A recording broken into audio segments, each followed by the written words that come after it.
This is the Project Management Podcast. We bring project management topics to beginners and experts.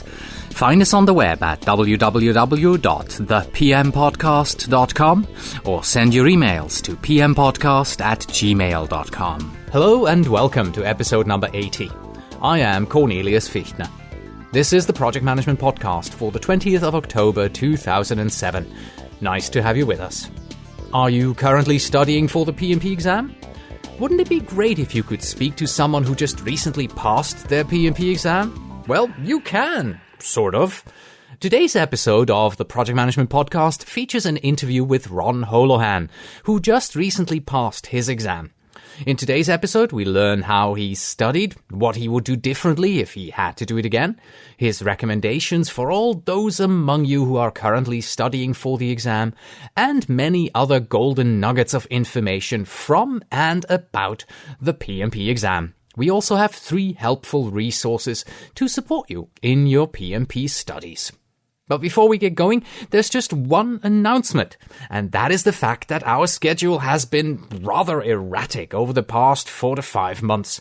Sometimes you get an episode every 2 weeks, then you get one just after a week, and then again after 2 weeks.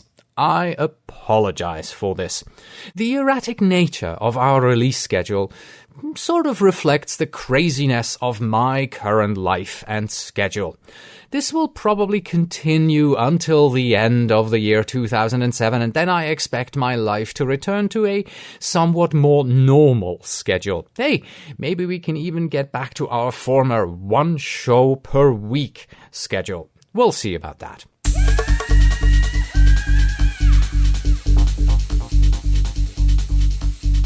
Today's helpful resources are once again going to allow you to explore our main topic in detail. So they are all about becoming PMP certified. And let me start out with forums.pmhub.net. The PM Hub forums are clearly the largest and most active PMP preparation forum on the internet. In order to read or post messages, you have to register, but that doesn't cost you anything.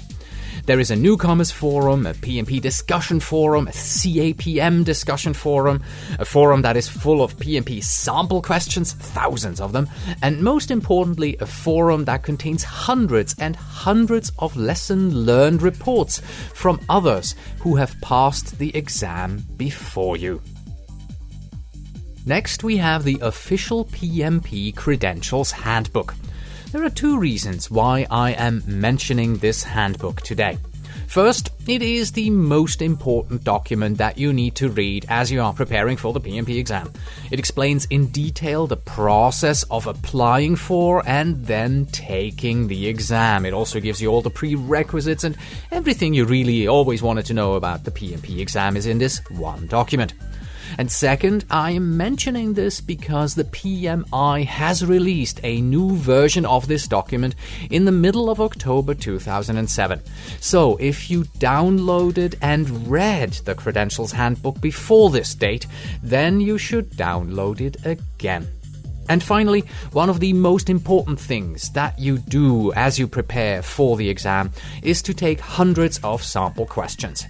Here I would like to recommend the 60 free questions that preparepm.com offers. These questions give you a good overview over the style and type of questions to expect. And when you're done, then stay on the site because they also offer a tutorial for each of the 9 knowledge areas of the PMBOK guide. Short, sweet, and precise. Yes, and if you are a regular listener, then you know that if you want to get the details of these helpful resources, then you simply surf over to our website, thepmpodcast.com, and click on the helpful resources link that you find at the bottom of today's episode, which, as a reminder, is episode number 80.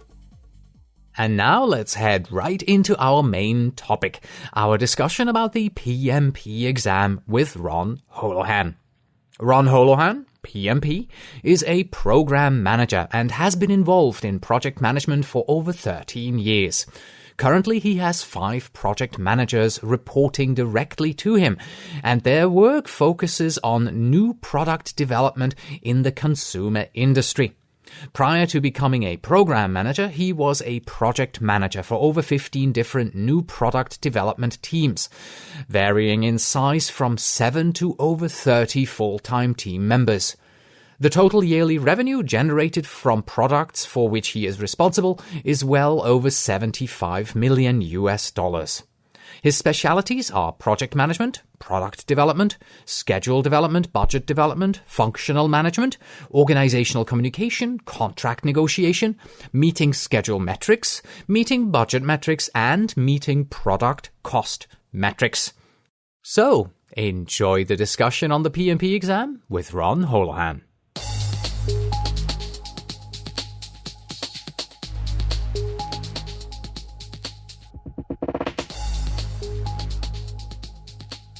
Hello, Ron, and welcome to the program. Thank you for having me. I'm glad to be here. Oh, absolutely.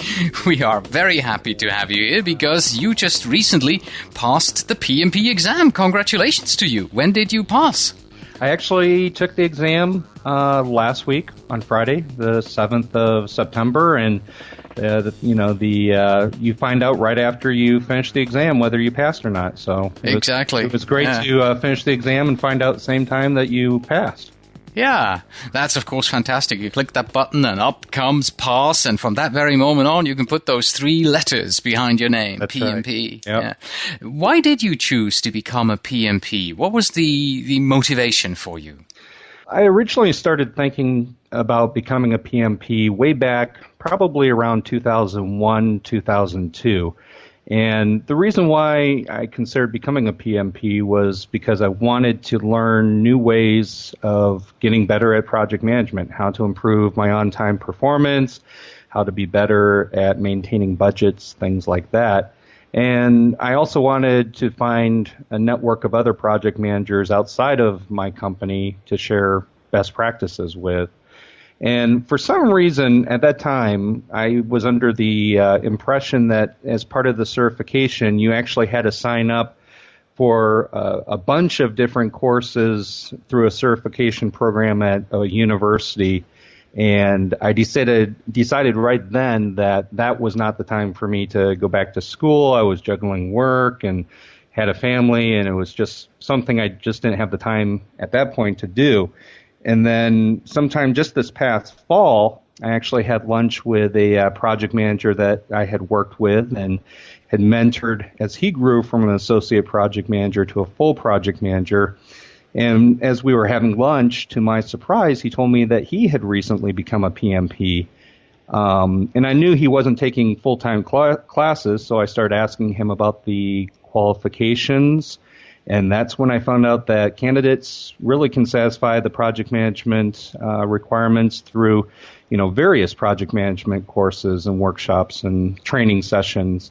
And it didn't have to be a university-based, program. And, it can be through various education providers. And so I was pretty excited about that. And so at that point, I started to get more interested and started to find various websites and discussion boards on PMP certification, and really started to get into various PM-related podcasts, especially your podcast, the Project Management Podcast. Thank you. And in March, I became a member of our local chapter of PMI, and sometime around probably late April, early May, is when I, signed up to take the exam and started, really reading the PMBOK guide in preparation for the exam. You work in one of the worldwide leading companies for audio-related products. Do you see that the PMP is going to help you in any way with your career at the company? Yeah, I actually work as a program manager, so I have accountability for the program management of various personal listening products at our company. And I really think that by having the PMP certification, I can help to make sure that our PM processes follow the PMBOK methodology. And what I think this will do is bring a better sense of standardization to our product development process And actually, I think I'm the first person at our company in in our division, product development, that has the PMP certification. So my goal is really to get the project managers that report to me certified during the course of the next couple of years. And hopefully, having several of us certified will improve how we develop products. Let's also not forget, you mentioned my podcast a little earlier on. You have your own podcast about project management. Why don't you give us a 30-second overview of what it is that people can hear on your podcast, and of course the URL where we can find you? I actually started my podcast about the same time that I started researching different websites in preparation for taking the PMP. And I have a project management website and podcast called pm411.org, and which is surprisingly found at www.pm411.org. And my podcast features basically general project management topics, and I've started doing interviews with experts in the project management field. Matter of fact, my first interview was with you, Cornelius, on your podcast. And what I find is that podcasting really has allowed me to continue to gain knowledge on PM topics and, topics that interest me, and allows me to hopefully give something back to the project management community. Yeah, it's an excellent tool for all those busy project managers out there who don't have the time to read, but who are in the car and commute, or on the plane and fly to their customers. Let's come back to the PMP exam. How did you prepare for the PMP exam? Let's look at the study materials. What study materials did you use? Well, I bought several. I bought a prep CD-ROM, and I bought a couple study guides, a book of practice exams, and a subscription to your PM Prepcast. And, I found that all those tools really helped me get a good balance of the information that I needed to pass the PMP. Yeah, that's something that I always tell people. It's like, don't focus on one thing. If you buy a PMP workbook, don't just focus on that. You should have 2 or 3 things that you can rely on and fall back onto and get different viewpoints. Is that also what you found, that it was helpful for you? Yeah, absolutely. I think that having a great number of different tools that you can look at, you actually find that if you focus on any one too much, you start to understand that author's style, or, in the case of where you have practiced exams, you start figuring out which of the, 4 answers is correct, or the others that are incorrect, just because of their style. And I think by using different tools, you can actually get different perspectives, as well as not get caught up in almost falsely, or giving yourself confidence that you're ready for the exam by learning someone's style and how they present questions. By doing multiple sources of questions, you really get a good feeling for what kind of questions are going to be on the exam.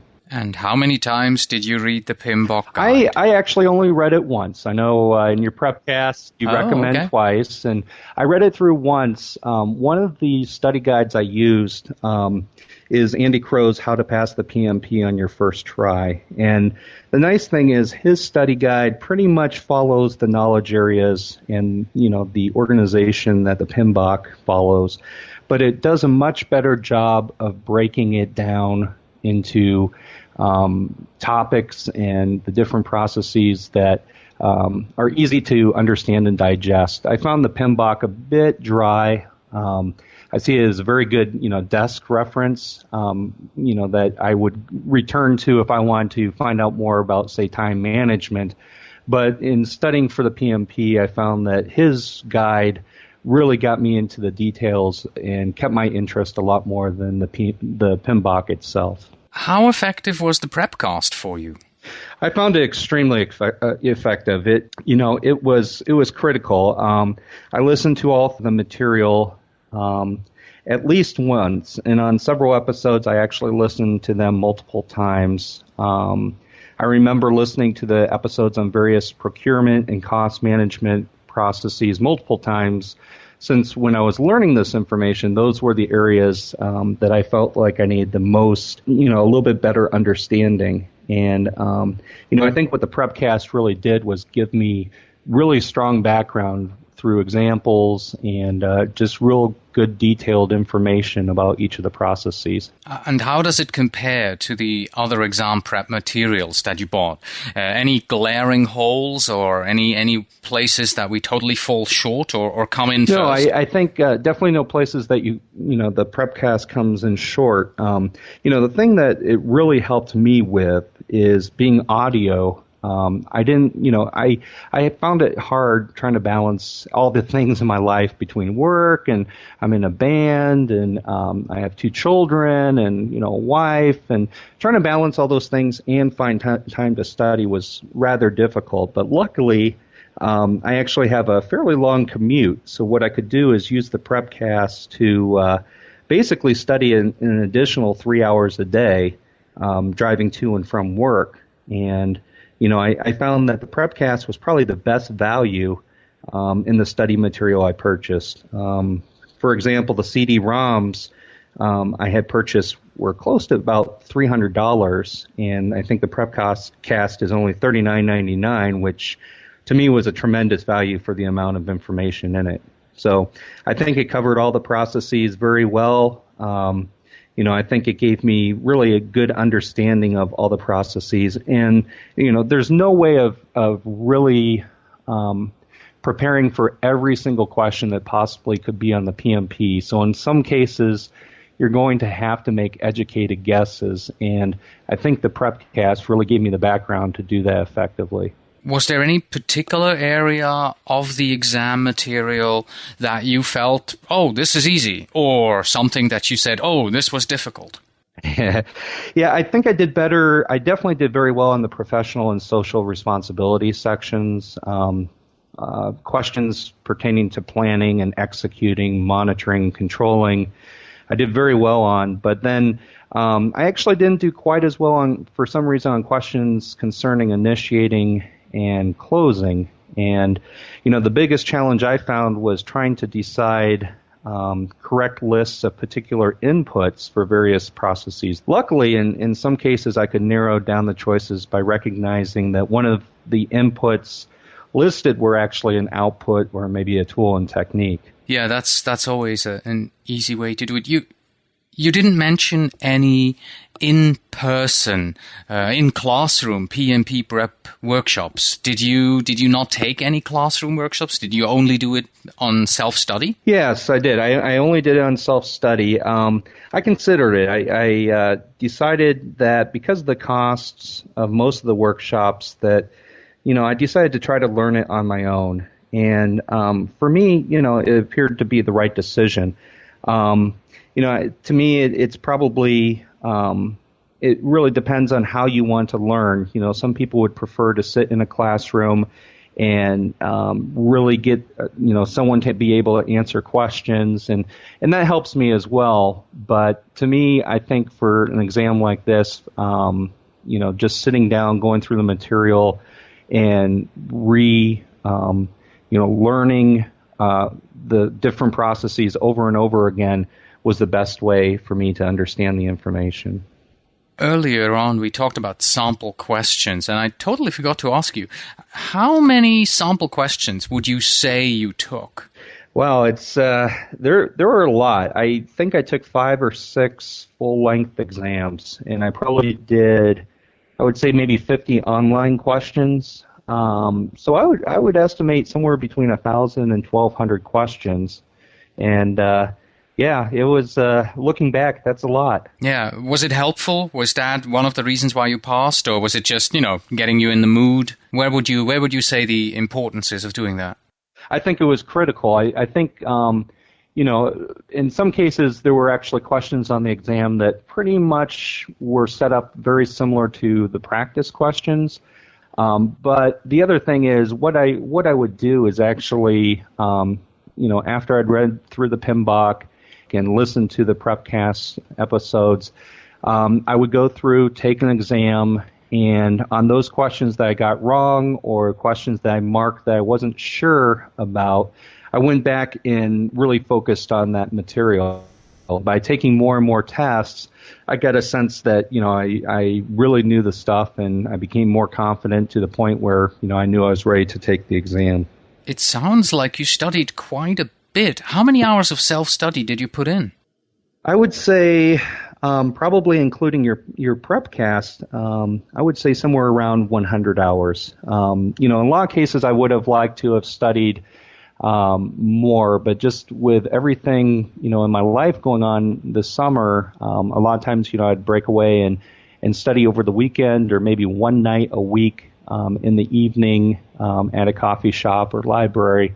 But, it really took me about 3 months from start, maybe even a little bit more from start till when I took the exam before I felt confident enough to take it. One question, or rather two questions, that PMP aspirants always ask is, do I really have to know all of these formulas and be able to apply these formulas? And also, do I have to know the inputs, tools, techniques, and outputs by heart? Looking back at your path here to the PMP, would you say that you need to be able to apply the formulas and you have to know the inputs, tools, and techniques, and outputs by heart? What is your opinion of this? Well, I would say for the formulas, definitely know those. I had memorized all the earned value and performance reporting, the 3-point estimating, standard deviation, even the late or the float and late finish formulas. And I was able, to spit those out on my brain dump sheet before actually starting the exam questions. But unfortunately, I didn't take the time to memorize the equation for calculating the point of total assumption and the expected monetary value equations, which also included penalties for the seller. And the reason why I didn't bother to memorize those was really because I had not come across any specific questions while doing practice exams. So my advice would be to, learn the formulas well enough so at least you can put them on your brain dumps sheet. And as far as, memorizing all the inputs, outputs, tools, and techniques, I definitely didn't do that. I learned, the 44 processes and basically the order that they fell into each of the knowledge areas by process group. But I think if I had tried to memorize all of that, my head would have probably exploded. So, what I tried to do is have a good understanding of what process, fed into the next process. With everything that you now know about the exam, what would you do differently if you had to take the exam again? Well, I think, as I mentioned, I would definitely memorize all the formulas in the PMBOK and the study guides. And not just those that appear on a lot of practice exams. Also, I would probably, should have taken your recommendation of recreating the process, the various processes from page 7 of the PMBOK onto my brain dump sheet. I didn't actually do that. I knew them kind of in my head. But what I found was having them in your head and even knowing what order they go into, sometimes the way questions are worded can kind of jumble things up in your head. So I think, looking back, I probably should have taken a few extra minutes to really put those down on my brain dump sheet. But other than that, I'm pretty happy with the way I studied for it, and it did the trick. I was able to pass it. Yeah, page 70. Page 70 is an important page on the exam. After the exam, once you get the congratulations, you passed, the test center, I believe, gives you a printout of the results, right? Right. What's printed on that sheet of paper that they give you? Well, near the top, it actually tells you whether you passed or not. And, it's actually kind of nice because I'm not sure if all the test centers do this. I suspect they do. But when you complete your exam, it does some calculations. You see a little calculating bar on your computer screen, and then it tells you whether you passed or not. But as you leave the test center, one of the test proctors will actually hand you a printout which gives you the results. And at the top, it tells you whether you passed or not. And then it really breaks down it tells you what percent you correctly answered by process group, roughly, and is further broken down by process. So you get an idea of kind of what areas that you had the more difficulty with than others.